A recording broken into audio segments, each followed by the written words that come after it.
Good evening friends. இப்போ நாம் பார்க்க போகிறது அலெக் டெர்வெண்ட் ஹோப் எழுதிய ஆஸ்திரேலியா என்கின்ற பயன். Alec ALC Alec Derwent DERWENT Derwent Hope AD Hope அப்படின்னு சொல்லுவாங்க. இவர் ஒரு ஆஸ்திரேலிய நாட்டு கவிஞர். இவர் 7 பேராகிராஃப் 4 வரிகளை கொண்ட 7 பேராகிராஃப்ல இந்த கவிதையை அவர் அமைத்திருக்கிறார். 7 paragraphs of 4 lines each. இதனுடைய ரைம் ஸ்கீம் பார்த்தீங்கன்னா ABBA, அதாவது 1வது 4வது வரியும் 2வது 3வது வரியும் ஒரே மாதிரி ரைம் ஆகியிருக்கிற மாதிரி இவருடைய கவிதை இருக்கும். இப்போ ஃபர்ஸ்ட் பேராகிராஃப்ல பார்த்தீங்கன்னா ஃபர்ஸ்ட் லைனுடைய கடைசியில் கிரேன்னு முடியுது, 4வது வரியில அவே அப்படின்னு முடியுது. ஸோ கிரே அவே ஏன்னு முடியுது. அதே மாதிரி 2வது 3வது வரி பார்த்தீங்கன்னா வாட்ஸ் பாஸ் அப்படி முடியும். 2வது பேராகிராஃப்ல first line lie, 4th line dry, second and third பார்த்தீங்கன்னா எம்டியஸ்ட் பிரஸ்ட் அப்படின்னு அப்படி முடியுது. ஸோ இதுதான் ரைம் ஸ்கீம் ABBA என்கின்ற ரைம் ஸ்கீம்ல எழுதியிருக்கு. இந்த கவிதையில இவர் ஆஸ்திரேலியாவை புகழ்ந்து சொல்லுகிறாரா அல்லது ஆஸ்திரேலியாவை இகழ்ந்து சொல்லுகிறாரா அப்படின்னு சிலருக்கு டவுட். நெகட்டிவா தான் இவர் ஆஸ்திரேலியாவை பத்தி பேசுறாங்க அப்படின்னு சிலர் சொல்லுவாங்க. நெகட்டிவா சொல்றது கூட பாசிட்டிவாக மாறுவதற்கான சான்ஸ். இப்போ ஒரு உதாரணத்துக்கு, நான் ரொம்ப கஷ்டப்பட்டு நான் படித்தேன், சாப்பாட்டுக்கு கூட வழி இல்லாமல் நான் படித்தேன்னு சொல்றது இகழ்வு கிடையாது. ஏன்னா நீங்கள் இந்த அளவுக்கு நீங்கள் வளர்ந்துருக்கீங்க, ஆனால் நீங்கள் சின்ன வயசில் நீங்கள் கஷ்டப்பட்டுருக்கீங்க அப்படிங்கிறது அது உங்களுக்கு இட் ஆட்ஸ் யூ மெரிட். அது உங்களுக்கு மெரிட்டை ஆட் பண்ணுமே ஒழிய அவன் நாங்கள் சொத்துக்கே இல்லாமல் தாண்டா இருந்திருக்கான் அப்படின்னு யாரும் உங்களை இகழ மாட்டான். சின்ன வயசில் எனக்கு சாப்பாட்டு கூட வழி இல்லை, நீங்கள் ஒரு நல்ல டீச்சர், கிளாஸ் ரூமில் நாங்கள் சின்ன வயசில் எனக்கு சாப்பாட்டு கூட வழி இல்லை, அப்படி தான் எங்கள் அம்மா அப்பா என்னை கஷ்டப்பட்டு படிக்க வச்சாங்கன்னு நீங்கள் சொன்னீங்கன்னா அங்கே இருக்கக்கூடிய மாணவர்கள்லாம் ஆமாம் இந்த ஆள் சோத்துக்கே வழி இல்லாத குடும்பத்தில் தானே வந்திருக்கான்னு நினச்சிக்க மாட்டாங்க. ஒரு கஷ்டப்பட்டு படித்து முன்னேறி இருக்காரு இப்போ, அப்படி தான் எடுத்துக்குவாங்க. ஸோ அதனால் நெகட்டிவாக பேசுறது கூட ஒரு பாசிட்டிவ் சைனுக்கான அடையாளம் அப்படி தான் எடுத்துக்கணும். இந்த நாட்டில் இருக்கக்கூடிய அந்த பழங்குடியின மக்களெல்லாம் எப்படி வெள்ளைக்காரர்கள் ஆஸ்திரேலியாவில் இருந்து அவர்களை விரட்டி விட்டுட்டாங்க அப்படின்னு சொல்கிறாங்க அப்படின்னாக்கா, நாங்கள் அப்படி இந்த நாட்டில் நாங்கள் இருந்தோம், எங்களை இந்த மாதிரிலாம் கொடுமைப்படுத்திட்டாங்க அப்படின்னு சொல்கிறதுங்கிறது ஒரு நெகட்டிவான விஷயம் கிடையாது, ஒரு பாசிட்டிவ் கூட நீங்கள் எடுத்துக்கலாம். A nation of trees. இப்போ நம்ம கவிதையில் பார்க்கலாம். Australia is a nation of trees. Australia என்பது மரங்கள் நிறைந்திருக்கக்கூடிய ஒரு நாடு. எப்படிப்பட்ட மரங்கள்? Drop green. டிராப் அப்படின்னா டல்னு அர்த்தம். டல் கிரீன் கலர், ஒரு மாதிரி ஒரு டல்லான பச்சை நிறத்தில் இருக்கக்கூடிய மரங்கள். And டெசோலேட் grey. டெசோலேட் என்றால் பேல், வெளுத்து போன, ப்ளீக். ப்ளீக் ஹவுஸ் அப்படின்னு சார்ல்ஸ் டிக்கன்ஸ் ஒரு நாவல் எழுதியிருப்பார். அது மாதிரி ஒரு ப்ளீக், ஒரு வெளுத்து போன, வெளிரி போன கிரே கலர். அதாவது கிரேன்னா நல்ல டார்க் கிரே கிடையாது, ஒரு பேல் கிரே அண்ட் டல் கிரீன். இந்த நிறங்கள்ல தான் அங்கே இருக்கக்கூடிய மரங்கள் எல்லாம் இருக்கும். Australia is a nation of trees, drab green and desolate grey in the field. So field, நிலங்களில், விளை நிலங்களில் மரங்கள் சூழ்ந்து இந்த நிறங்களில் தான் ஆஸ்திரேலியா காட்சியளிக்கும். இந்த கலர் என்பது யூனிஃபார்ம் ஆஃப் மாடர்ன் வார்ஸ். இப்பொழுது நவீன யுத்தத்தில், யுத்த களத்தில் போர் வீரர்கள் பயன்படுத்துகின்ற நிறம். போர் வீரர்கள் பயன்படுத்துகின்ற நிறம் பார்த்தீங்கன்னா ஒரு கிரீன் கலர், டல் கிரீனும் ஒரு மாதிரி பேல் கிரே கலரும் இருக்கிற மாதிரியான ஆடைகள் தான் அவர்கள் அணிந்திருப்பார்கள். அதனால தான் ஒரு காட்டுக்குள்ளே போகும்போது இவங்க நிறம் வெளியில தெரியாமல் இருக்கிறதுக்காக அப்படி வச்சிருப்பாங்க. இது it is the colour of the uniform of modern war persons. Darkens her hills. Her என்பது இந்த இடத்துல ஆஸ்திரேலியாவை குறிக்கிறது. Darken Australia's hills. ஆஸ்திரேலியாவினுடைய மலை குன்றுகள் எல்லாம் இருளடைந்து காணப்படுகிறது. இருளடைந்து காணப்படுது அப்படின்னா என்ன அர்த்தம்னா திக்லி grown with trees. அதெல்லாம் அடர்த்தியாக மரங்கள் நிறைந்து வளர்ந்து இருளாக காட்சியளிக்கும். those endless, அந்த ஹில்ஸ் பார்த்தீங்கன்னா என்லெஸ், முடிவில்லாமல் இருக்கும். இது அப்படி ஒரு மலை, அவ்வளோதாங்க. அப்படியே இந்த மலை மலை தொடர்னு சொல்லுவாங்க இல்லையா, அது மாதிரி இது ஒரு மலை தொடராக என்லெஸ்ஸாக இருக்கும். இந்த மலை தொடர்கள் எல்லாம் அவுட் ஸ்ட்ரெச், அப்படியே நீண்டு. அது எப்படி இருக்குன்னா அவுட் ஸ்ட்ரெச் பாஸ். பாஸ் அப்படின்னா பாதம், அதாவது இந்த புலி, சிங்கம் அதனுடைய பாதம் இருக்கு இல்லையா, அதான் பாஸ்ன்னு சொல்கிறோம். அவுட்ஸ்ட்ரெஸ்ட் பாஸ் ஆஃப் ஸ்பிங்ஸ். ஸ்பிங்ஸுங்கிறது லயன் உடம்பு, இந்த பாடி வந்து சிங்கம் மாதிரி இருக்கும், ஆனால் தலை வந்து மனிதன் மாதிரி இருக்கக்கூடிய ஒரு உருவம். இது அந்த எகிப்து நாடுகள் எல்லாம் இது ரொம்ப ஃபேமஸ். ஸ்பிங்ஸு அப்படியே லைன் மாதிரி உடலையும் அந்த தலை மாத்திரம் மனுஷன் மாதிரியும் இருக்கக்கூடிய ஸ்பிங்ஸினுடைய உருவம்.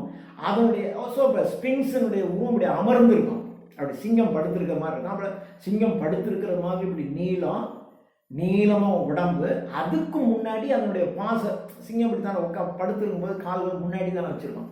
அப்படி முன்னாடி கால்கள் பார்த்தா இது உடலே இவ்வளவு நீளம், அதுக்கு முன்னாடி இதனுடைய பாஸ் இருக்குது. அப்போ பாஸ் ரொம்ப நீளம். அப்போது ஒரு ஸ்பிங்ஸினுடைய பாஸ் வந்து எப்படி இப்படியே கண்ணு கட்டி அந்த, ஏன்னா பெருசாக இருக்கும். நீங்கள் பார்த்துருக்கீங்க இந்த பிரமிடுகள்லாம் பார்த்தா எவ்வளோ பெருசாக இருக்குது. அது மாதிரி இந்த ஸ்பிங்ஸ்லாம் பெருசாக இருக்கும். அந்த பெரிய ஸ்பிங்ஸினுடைய பாஸ் வந்து அப்படியே எல்லை இல்லாமல் நீண்டுக்கிட்டே போகிற மாதிரி இந்த ஹில்ஸும் மலை தொடர் நீண்டு கொண்டே போகிறது. Of sphinx demolished of stone lion worn away. demolished. இப்போ அந்த ஸ்பிங்ஸில் நிறைய வந்து அப்படியே உடஞ்சி போயிருக்கு. இருந்தாலும் இன்னும் இருக்குது, இன்னும் பாதுகாக்கப்பட்டு இருக்கிறது. ஆனால் உடைந்து போயிடுச்சு. அந்த உடைந்து சிதைந்து போன ஸ்பிங்ஸினுடைய பாஸ் எப்படி நீளமாக இருக்கோ அதை மாதிரி இந்த மலைத்தொடர்கள் நீளமாக இருக்கும். அந்த மலையில் இருக்கக்கூடிய மரங்கள் அடர்த்தியாக வளர்ந்திருக்கும்.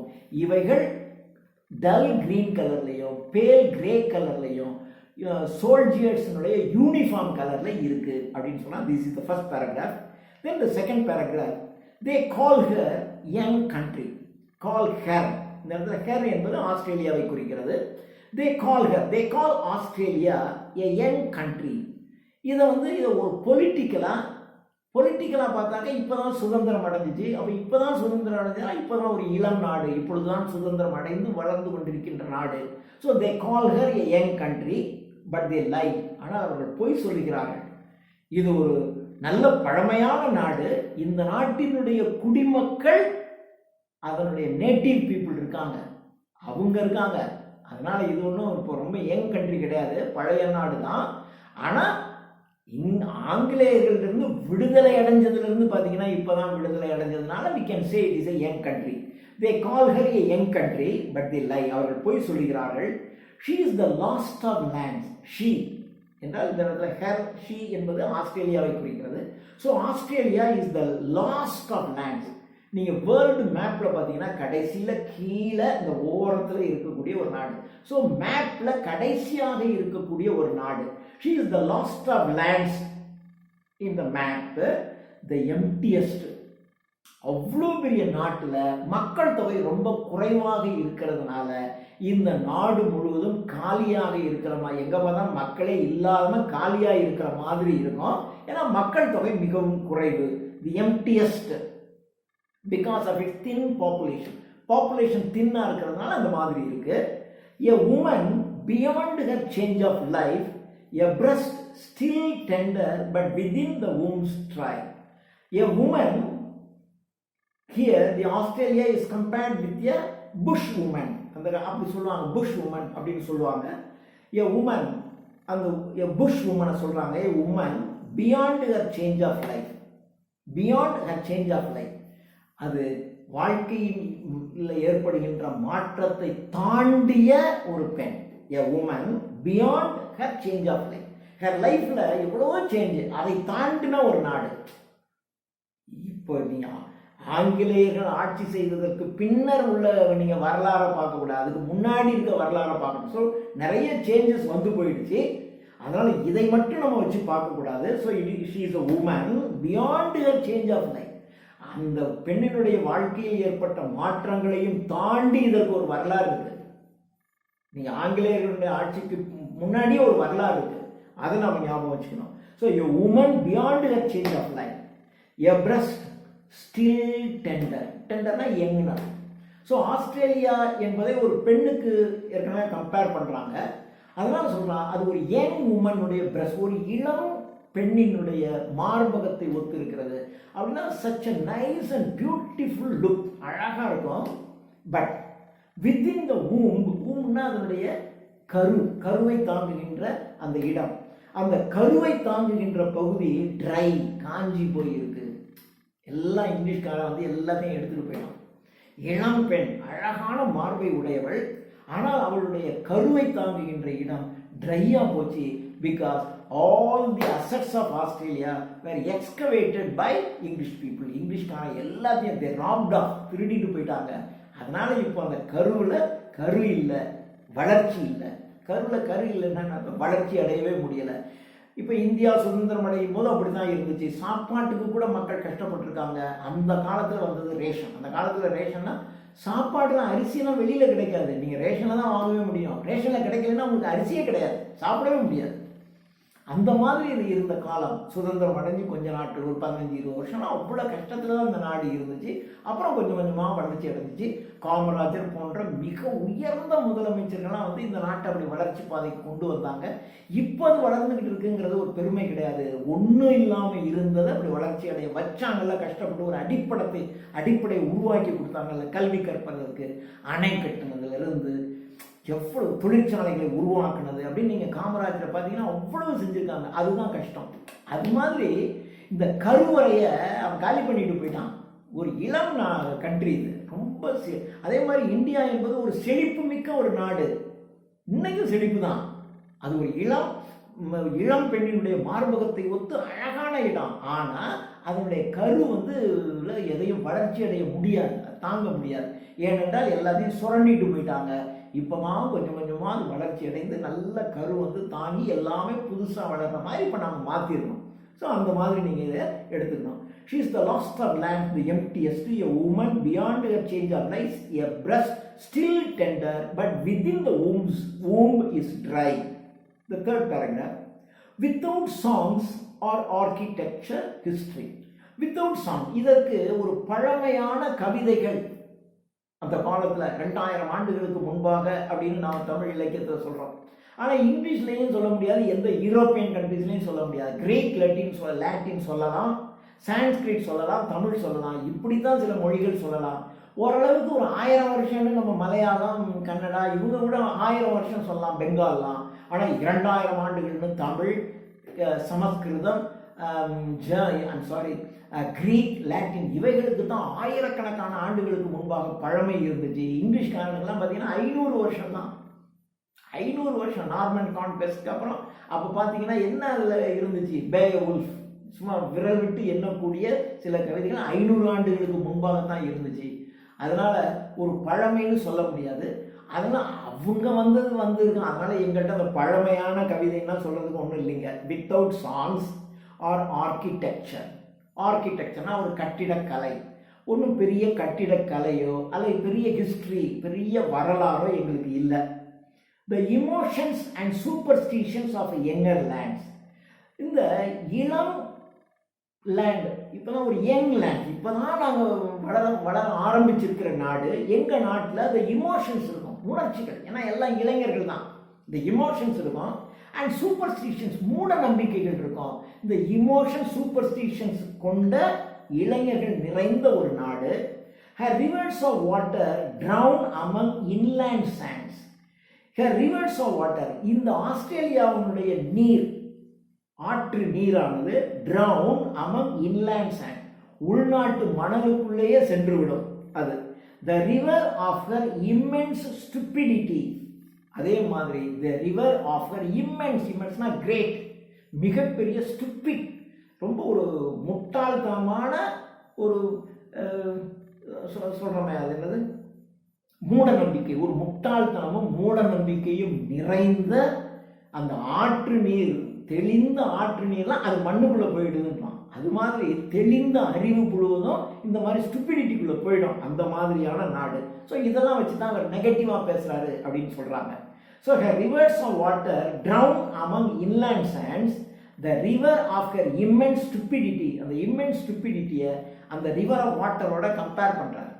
ஸோ தெளிந்த நீர், ஆற்று நீரானது அப்படியே இந்த நாட்டில் இருக்கக்கூடிய மணலுக்குள்ளே போயிடுற மாதிரி இந்த நாட்டினுடைய எல்லாமே இந்த இளைஞர்களுடைய ஸ்டூபிட், முட்டாள்தனமானவைகளுக்குள்ள கரைஞ்சி வீணாக போயிடுது.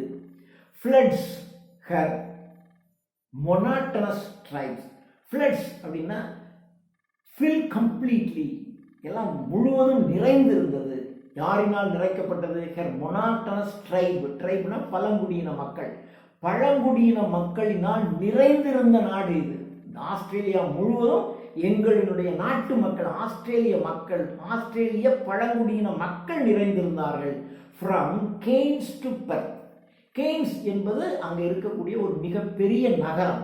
கெய்ன்ஸ் என்ற நகரத்திலிருந்து பெர்த் என்கின்ற நகரம், கெய்ன்ஸ் பெர்த் ரெண்டுமே ஒரு, இந்த கெய்ன்ஸுங்கிறது அந்த CAIRNS கெய்ன்ஸ், அந்த இடத்துல are silent. So Cairns CAIRNS. இது வில்லியம் வெல்லிங்டன் கெய்ன்ஸ் என்று ஒரு குயின்ஸ்லாந்து, அந்த ஆஸ்திரேலியாவில் இருக்கிற குயின்ஸ்லாண்டினுடைய கவர்னர் ஒருத்தருடைய பேர், அவருடைய பெயர்னால இந்த கெய்ன்ஸ் என்பது வைக்கப்பட்டிருக்கிறது. அதே மாதிரி இந்த பெர்த்துங்கிறது அந்த ஆஸ்திரேலியாவில் இருக்கக்கூடிய 5 மிகப்பெரிய நகரங்களில் ஒரு பெரிய நகரம் பெர்த். அதான் சொல்லலாம், கெய்ன்ஸ்லேருந்து பெர்த் வரைக்கும் எல்லா நகரங்களையும் எல்லா ஊர்களையும் எங்களுடைய பழங்குடியின மக்கள் ஃப்ளட்னா வெள்ளம் போல் நிறைந்திருந்தார்கள். அப்படின்னா ஃபுல்லாக அங்கே இருந்தாங்க. In them at least the ultimate men arrive.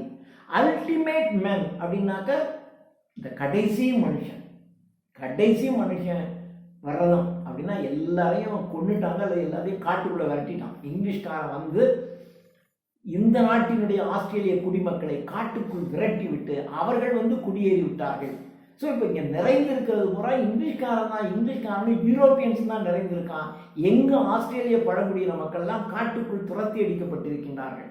In them at last the ultimate men arrive. The ultimate men அப்படின்னா the actual men of the people. The ultimate men அப்படின்னா the actual men of this country is in forest. எல்லாம் காட்டுக்குள்ள போயிட்டாங்க. Whose boast is not. அவங்க ரொம்ப பெருமையா இப்ப சொல்லிக்குவாங்க. அவங்க என்ன பெருமையா சொல்லிக்க முடியும்? We live, நாங்கள் வாழ்கிறோம் என்று அவர்கள் சொல்ல முடியாது. But we survive. எப்படிங்க இருக்கீங்க? நல்லா இருக்கோம்னு சொல்ல மாட்டோம், ஏதோ இருக்கும். நீங்க சிலர் கேட்டீங்கன்னா எப்படி இருக்கீங்க? நல்லா இருக்கும் அப்படின்னு சொல்லணும். ஆனா அவர்கள் சொல்வது ஏதோ இருக்காங்க அப்படின்னு சொல்லுவாங்க. அதுதான் how do you அப்படின்னு கேட்டா we live, நாங்கள் நல்லா இருக்கோம்னு சொல்ல மாட்டாங்க. we survive, நாங்கள் ஏதோ சர்வை பண்ணிட்டு இருக்கோம் அப்படிதான் சொல்லுவாங்க. எங்க ஆஸ்திரேலிய பழங்குடியின மக்கள், எங்க நாட்டு மக்கள் அப்படிதான் சொல்லுவாங்க. whose boast is not we live but we survive. we live நாங்கள் பெருமையா சொல்ல முடியாது, ஏதோ we survive அப்படின்னு தான் எங்களால் சொல்ல முடியும். a time who will inhabit the dying earth. the dying earth என்றால் அந்த கடைசி குடிமகன் வரைக்கும் இருக்கக்கூடிய பூமி. இந்த டையிங் எர்த், அதனால கடைசியாக இருக்கக்கூடிய இந்த பூமியில் இருக்கிற கடைசி மனிதன் வரைக்கும் who will inhabit the dying earth, அது வரைக்கும் நாட்டில் எங்க நாட்டில் இருக்கிற கடைசி குடிமகனாக இருக்கின்ற மனிதன் வரையிலும் எப்படி இருக்கேன்னு கேட்டா we liveனு சொல்ல மாட்டான், we surviveனு தான் சொல்லுவான். So the next paragraph, and her 5 cities. இந்த 5 cities-ங்கிறது இந்த மெல்போர்ன், சிட்னி, இன்னும் சில அடிலைட்னு ஒரு கண்ட்ரி, இந்த மாதிரி ஒரு 5 பெரிய நகரங்கள் இருக்கு அங்க. அந்த 5 பெரிய நகரங்களும் and 5 cities like 5 teeming souls. Teaming அப்படின்னாக்க டீம் அப்படின்னா ஃபுல் ஆஃப் அர்த்தம். டீமிங் சோல், ஆஸ்திரேலியா என்ற ஒரு மிகப்பெரிய மனிதன் உடல் முழுவதும் சோர்னா புண்ணு, அந்த புண்ணு மாதிரி இந்த 5 நகரங்களும் மிகப்பெரிய 5 நகரங்களும். ஏனென்றால் எல்லா மக்களையும் காட்டுக்குள்ள விரட்டி விட்டுட்டு இந்த இங்கிலீஷ்காரனும் யூரோப்பியன்ஸும் இந்த 5 மிகப்பெரிய நகரங்களை அவர்கள் வளைத்து பிடித்து கொண்டு வாழ்கிறாங்க.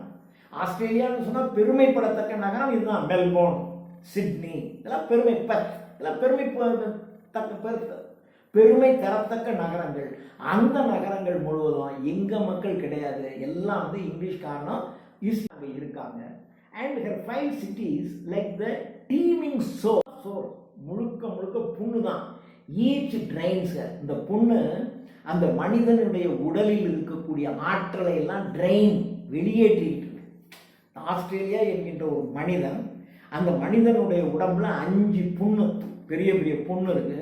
இந்த 5 நகரங்கள், அந்த புண்களின் வழியாக இந்த ஆஸ்திரேலியா என்ற உடம்பில் இருக்கின்ற 5 நகரங்களின் வழியாக இந்த உடலில் இருக்கக்கூடிய ஆற்றல், அதாவது இந்த ஆஸ்திரேலியா நகரத்தினுடைய செல்வங்கள் எல்லாத்தையும் இந்த நகரங்களின் வழியாக எல்லாத்தையும் வெளியெடுத்துட்டு போயிடலாம். And her 5 cities like 5 teeming swords, each drains her a vast drains எல்லா எனர்ஜியும் வெளியே எடுத்துகிட்டு போயிட்டான். எ வாஸ்ட் பேரசைட் அது மிகப்பெரிய ஒரு பேரசைட் ஒட்டுண்ணி மாதிரி அப்படியே எங்கள் மேலே வந்து உட்காந்து எங்ககிட்ட இருக்கக்கூடிய எல்லாத்தையும் உறிஞ்சி எடுத்துட்டான் இங்கிலீஷ்காரன். A large parasite and your 5 cities like 5 teeming swords, each drains her a vast parasite, robbers state. இந்த 5 ராபர் கொள்ளையர்களின் கூடாரம் இந்த நகரங்கள்லாம். ஏன்னா இங்கே தான் வெள்ளக்காரன் ஃபுல்லாக இருக்கான். மீதி இருக்கக்கூடிய சின்ன சின்ன கிராமங்கள்லையும் காட்டுப்பகுதிகளிலும் எங்களுடைய மக்கள் வாழ்கிறார்கள். இந்த மிகப்பெரிய நகரங்கள் செல்வாக்கு மிக்க நகரங்கள்ல மூலம் அவர்கள் தான் வசிக்கிறாங்க. அவங்க தான் எங்கள் நாட்டினுடைய எல்லா கிராமங்களில் இருக்கின்ற எல்லா சொத்தையும் அங்கே கொண்டு போய் அங்கேருந்து எல்லாத்தையும் அவன் நாட்டுக்கு கொண்டு போயிடலாம். Each drains her a vast parasite robber state where second hand Europeans அந்த யூரோப்பியன்ஸ்லேயும் நல்லவங்க இருக்காங்க. ஆனால் இங்கே வந்திருக்கிறவங்க செகண்ட் ஹேண்ட் யூரோப்பியன்ஸ்னால் அந்த நாட்டில் தரமான மனிதர்கள் அங்கே இருக்காங்க. அந்த நாட்டில் அந்த யூரோப்பியன் கண்ட்ரீஸில் ஒழுசல் ஒன்றுக்கும் உதவாதவ லாயக்கு இல்லாதவ குற்றம் செய்தவர்கள் அவன் தான் இங்கே வந்து நிற்கிறான். நல்லவன் கூட அங்கேயே இருக்கான். அந்த நல்லவர்கள் இங்கே இருந்தால் கூட நல்லவங்களாக இருப்பாங்க. ஆனால் இந்த செகண்ட் ஹேண்ட் யூரோப்பியன்ஸ் தான் எங்கள் நாட்டுக்குள்ளே வந்திருக்காங்க. ஈச் வேர் செகண்ட் ஹேண்ட் யூரோப்பியன்ஸ் புல்லுலேட் அப்படின்னாக்கா ஸ்ப்ரெட்னு அர்த்தம். ஸ்ப்ரெட்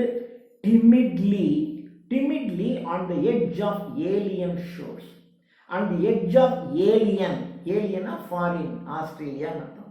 ஸோ ஏலியன் ஷோர்ஸ் அப்படின்னா ஃபாரின் ஆஸ்திரேலியன் ஷோர்ஸ் ஆஸ்திரேலிய கடற்கரையின் வழியாக டிமிட்லினா நாட் பிரேவ்லி அப்படி சாஃப்டாக, அதாவது எங்களுக்கு நல்லது செய்கிற மாதிரியே எங்களுக்கு உதவி செய்கிற மாதிரியே நாங்கள் தான் உங்களுக்கு எல்லாம். இங்கிலீஷ்காரன் நமக்கு சொன்னால் கல்வி கற்றுக் கொடுத்தது, ஆங்கிலேயர்கள் இந்த நாட்டில் வந்து மதத்தை ஜாதியை ஒழித்தது எல்லாம் வந்து அவனுடைய சுயநலத்துக்காக செஞ்சுட்டு கடைசியில் எல்லாம் நமக்காக செஞ்ச மாதிரி அவன் போஸ்ட் கொடுப்பான் இங்கிலீஷ்காரன்.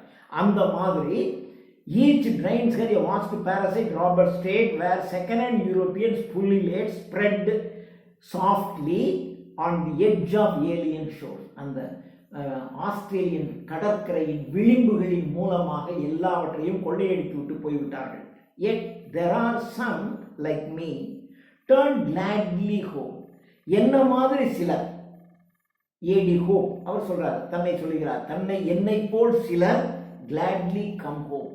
இவர் வெளிநாட்டுக்கெல்லாம் போயிட்டு திரும்பவும் ஆஸ்திரேலியாவுக்கு வந்துட்டார். gladly home from the lush jungle of modern thought.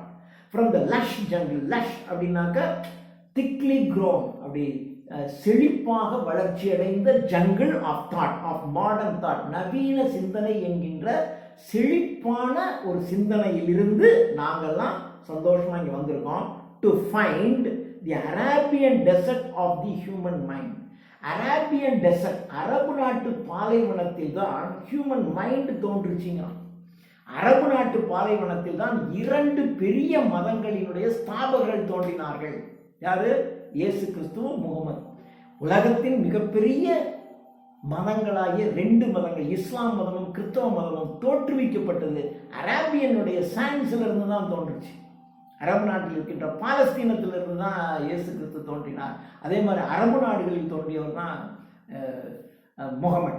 So அரபு நாட்டில் தோன்றி ஆனால் யூரோப்பியன் கண்ட்ரிஸ் பூரா வளர்ந்துருச்சு. எப்படி அரபு நாடுங்கிற ஒரு சாண்டு, ஒரு பெரிய மணல் பகுதியான ஒரு பகுதியில் இருந்து 2 மாபெரும் மதங்களை உருவாக்கி பெரிய அறிவாளிகள் அறிஞர்கள் உருவாங்கினாங்களோ அதே மாதிரி எங்க ஆஸ்திரேலியன் சாண்டில் இருந்தோம் அந்த மாதிரி ஒருவர் உருவாவதற்கு வழி இருக்கிறது. The Arabian deserts of the human mind, hoping, we hope, if still from the desert, இந்த டெசர்ட்ஸ்ல இருந்து the prophets come. prophet என்றால் முகமது நபி, இயேசு கிறிஸ்து என்ற இதை போன்ற prophets will come from the desert, வருவாங்கன்ற என்ற நம்பிக்கை எங்களுக்கு இருக்கிறது. The last paragraph, such savage, இந்த மாதிரியான ஒரு காட்டுமிராண்டித்தனமான and scarlet as no green hill there springs in the waste, some spirits which escape the learned doubt, the chatter of cultured apes which is called civilization over there. Such savage, ஒரு அந்த மாதிரி காட்டுமிராண்டித்தனமான scarlet. Scarlet அப்படின்னா deep red, ஒரு ஆழ்ந்த கருஞ்சிவப்பு. Scarlet as no green hill dare springs in the west. இந்த வெஸ்ட்ங்கிறது Australia is a waste land. Most of Australia is a waste land. ஆஸ்திரேலியாவுடைய பெரும் பகுதி பார்த்தீங்கன்னா ஒன்றுமே இருக்காது, எல்லாம் அப்படியே சும்மா கிடக்கும், வேஸ்ட் லேண்டாக தான் கிடக்கும். அந்த வேஸ்ட் லேண்டில் எப்பொழுது காட்டுமிராண்டித்தனமான மக்களும் ஒரே சிகப்பு நிறம், நோ கிரீன் ஹில்ஸ், அங்கே எந்த விதமான பசுமையான மலைப்பகுதியும் இந்த மணல் நிறைந்து இருக்கக்கூடிய பாலைவனம் மாதிரி இருக்கிறதுல பார்க்க முடியாது. நிறைய பகுதி அப்படிதான் வேஸ்ட் லேண்டாக இருக்கு. அதில் சம் ஸ்பிரிட் விச் எஸ்கேப்ஸ், அதிலிருந்து சில ஸ்பிரிட் வந்து த லேர்னட் டவுட், லேர்னட் கற்றறிந்தவர்களினுடைய டவுட், சந்தேகத்தை தீர்க்கக்கூடிய ப்ரொஃபெட்ஸ் அறிஞர்கள் தோன்றுவார்கள். தி சேட்டர், சேட்டர் அப்படின்னாக்க அரட்டடிக்கிறது, டாக் இன்ஃபார்மலி, அப்படியே உட்காந்து மாலை நேரத்தில் அப்படியே உட்காந்து 2-3 ஃப்ரெண்ட்ஸ் என்ன பேசுறதுன்னு தெரியாது, சும்மா அப்படியே பேசிக்கிட்டே இருக்க முடியாது. That is called chattering. The chatter of cultured apes. Cultured apes என்பது ஹியூமன் பீயிங்ஸ், மனிதர்களை குறிக்கும். அந்த மாதிரி சேட்டர் பண்ற ஒரு human beings which is called civilisation over there. அதை தான் அங்கே இருக்கிறவங்க சிவிலைசேஷன் சொல்லிட்டு இருக்கான். இந்த மாதிரி such savage and scarlet as no green hill dare springs in that waste, some spirit which escapes the learned doubt, the chatter of cultured apes. இந்த மாதிரி கல்ச்சர் ஏப்ஸ் ஹியூமன் பீயிங்ஸுடைய அரட்டையை தான் அவன் வந்து ஒரு கல்ச்சர் அப்படின்னு சொல்லிட்டு இருக்காங்க. சிவிலைசேஷன், நாகரிகம் என்று சொல்லி கொண்டிருக்கின்றார்கள். அந்த நாகரிகம் எங்களுக்கு கிடையாது, அவர்கள் நாகரிகம் அப்படிப்பட்ட ஒரு நாகரிகம் தான் என்று ஆங்கிலேயர்களை குறை சொல்லி, ஆங்கிலேயர்களினால் அல்லது யூரோப்பியன் மக்களினால் எப்படி இவர்கள் சூறையாடப்பட்டிருக்கின்றார்கள் என்கின்ற ஒரு வேதனையையும் இப்பொழுது ஆஸ்திரேலியாவினுடைய இந்த பிரசன்ட் ஸ்டேட்டையும் இவர் ரொம்ப பிரமாதமாக இந்த கவிதையில் விளக்கியிருக்கிறார். தேங்க்யூ.